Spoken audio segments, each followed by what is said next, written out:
Hey hello guys, welcome back to my channel. Today అయితే మనం puri potato masala అయితే చేస్తున్నాం. దానికి మీడియం సైజులో ఉండే ఒక 4 పొటాటోస్ అయితే తీసుకోండి. దాన్ని బాగా కడిగి కుక్కర్లో ఒక 2 to 3 విజిల్స్ వచ్చేదాకా ఉడకబెట్టి ఎత్తుకోండి. దాని తర్వాత ఒక 2 మీడియం సైజ్ ఆనియన్స్ తీసుకోండి. కారం ఉంటే ఒక 3 తీసుకోండి పచ్చిమిర్చి, కారం లేదంటే 4 పచ్చిమిర్చి అయితే తీసుకోండి. కారం ఉందా లేదా అని చెక్ చేయడం ఎలాగా అంటే అలా ఇంచి చూసారా అనుకుంటే దాని వాసన చూసారంటే కొంచెం ఘాటుగా ఉన్నిందంటే కారం ఉందని అర్థం, ఒకవేళ లైట్గా ఉందంటే కారం లేదని అర్థం. ఇది ఒక చిన్న టిప్సే యూజ్ అవుతుంది అనుకుంటున్నా.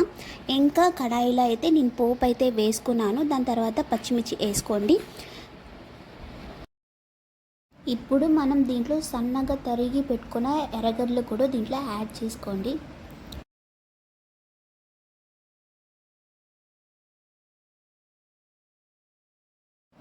ఇంకా ఇప్పుడు నేను కరింపాకు కూడా యాడ్ చేసుకుంటున్నాను.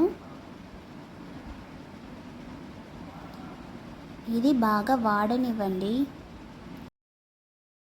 నేనైతే గబానా వాడడానికి కోసం టేస్ట్కి సరిపడా ఉప్పు నేను ఇప్పుడే యాడ్ చేసుకుంటున్నాను. అప్పుడైతే ఈజీగా ఎర్రగడ్డలు గబానా వాడిపోతాయి కదా, అందుకని. ఇంకా 1/2 టీ స్పూన్ ఆఫ్ పసుపు అయితే వేసుకోండి.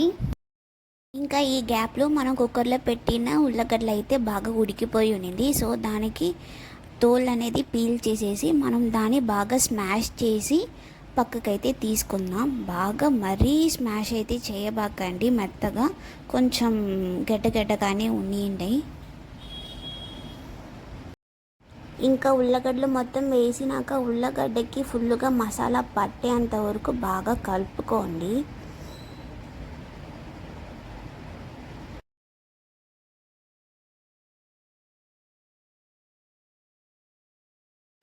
వన్స్ మీరు బాగా కలుపుకున్నారు అంటే ఇప్పుడు మీరు వాటర్ అనేది యాడ్ చేసుకోండి. వాటర్ యాడ్ చేసిన తర్వాత కూడా ఒకసారి బాగా కలుపుకోండి. ఇప్పుడైతే ఇది బాగా ఉడకబెట్టాలన్నమాట. బాగా థిక్ కన్సిస్టెన్సీ వచ్చేదాకా దీనైతే ఉడకబెట్టుకోండి.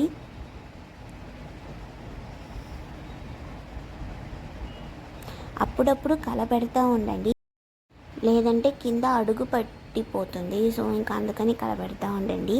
ఓకేనా గైస్? ఓకే, ఇది బాగా ఉడకనివ్వాలి. ఇప్పుడు మనం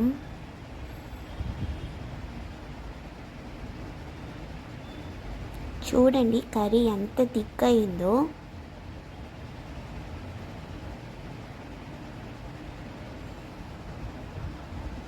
ఈ కన్సిస్టెన్సీ వచ్చినప్పుడు అయితే మనం మిల్క్ అనేది యాడ్ చేస్తున్నాం అన్నమాట. నేనైతే ఈ కర్రీలోకి ఒక 100 ml మిల్క్ అయితే వాడాను. బాగా ఉడకబెట్టి సలారీ పెట్టుంటాం కదా, ఆ మిల్క్ అయితే వాడుకోండి. మిల్క్ అనేది యాడ్ చేయడం వల్ల కర్రీ అనేది మంచి టేస్ట్ వస్తుంది, సూపర్గా ఉంటుంది. మీరు కూడా ఒకసారి ట్రై చేసి చూడండి గాయ్స్. మిల్క్ పోసేసిన తర్వాత ఒక 2 minutes ఉడికితే చాలు, ఎక్కువ ఉడకాల్సిన అవసరం లేదు కర్రీ అయితే.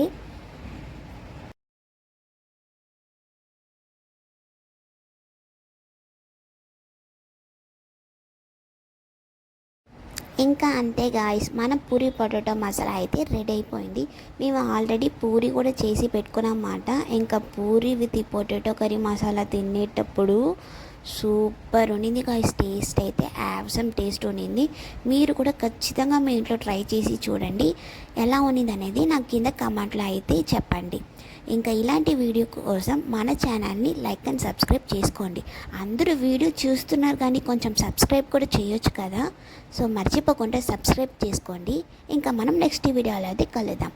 అంతవరకు సెలవు మరి, బాయ్.